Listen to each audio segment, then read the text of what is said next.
So thank you, by the way, Christian, for the invitation, and thank you all the community for this work. So I'm Farouk Mansouri. I work for LuxProvide. I'm a senior solution engineer, and yeah, I'll try to explain, give you an overview about what we are doing at Meluxina supercomputer with containers, and what we hope to do in the future also. So just a quick reminder about what is Meluxina. Meluxina is your HPC supercomputer, is an HPC center basically located in Luxembourg. It is not a quite big one, but it is decent for the small country we are. And so we started to be ranked at the maybe 46 or something like this, but now we are going to be ranked probably above the 100 on the top 500. Meluxina is owned by EuroHPC. It's founded by 30% up to that, and the rest is we got the fundings from the state of Luxembourg, and this will explain what is next in terms of what we serve as projects. So basically at Meluxina we serve, let's say, naturally the EuroHPC project we got through the calls. So yeah, this kind of like long-term project, maybe more than 1 year, 2 years, even some years of working on the platform. And then we have got the national research, so different institutions. We have quite long time also project with research, but different ones.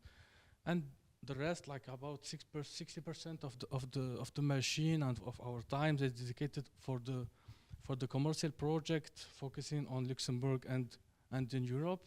It was decided like this by the government because they see they see an interest of that. And yeah, I mean about that, we have got quite diversity in terms of projects. So commercial projects need to be quick, and they few months of work focusing on the result. And the other side, we have scientific research where there is a different kind of usage on that. So the next slide, I would go a little bit on the architecture. I will not go and explain all the architecture here. It will take us more time than expected, but what we need to just to get in mind here is that Meluxina is a modular supercomputer. That means that we have different modules, different architectures. So modules surrounded by red colors are scheduled by Slurm. So we have Slurm there, we have SSH access, quite like old school access. I love to be old school, by the way, but we have got also another part which is based on virtualization and cloud and Kubernetes. So by the way, in the same platform we have Slurm versus LMOD versus SSH access, and we have also the other side, Kubernetes based with GUI access, like virtualization, containers and so on. So, and we are trying to manage the border between that, and so it's not so easy. So yeah, part of the partition where there is the power of the compute, basically, where CPU, the GPU partitions, it is accessible through SSH and classical access. And we have also a cloud module, let's say ES, and maybe KS also. So we have an OpenStack, so we manage with that couple of servers, and we have a Kubernetes on top of that, and so we can give also to some customers kubeconfig file, and they can access also to their Kubernetes cluster. They do what they want with that. And the idea is to keep the frontier between those two worlds. We have also like PIS or SIS access because we can install also some softwares on top of the Kubernetes. So we give also here, for example, Jupyter Hub, but it can be MATLAB, it can be some like high-level softwares we give to the customers. So yeah, not easy, to cope with that when we know that, the all-star guys, they want always to keep with the LMOD, so we continue to have like 500 software to manage, petabyte of softwares. I'll let you imagine how Lustre deal with that. And several versions. And the other side also involve a lot of software because you have the cloud images, SIS, PSS, you need to keep them, you need to manage them. And the OS images, sometimes people want to have like a a specific version of OS with a specific version of drivers, etc. So, yeah, software stack, but with, again, two words, to serve.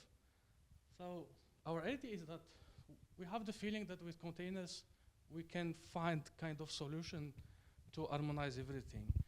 There is quite easy, quite natural relation with some tools like Kubernetes, OpenStack, Jupyter, with people who does MLOps or like tools with AI and stuff like this.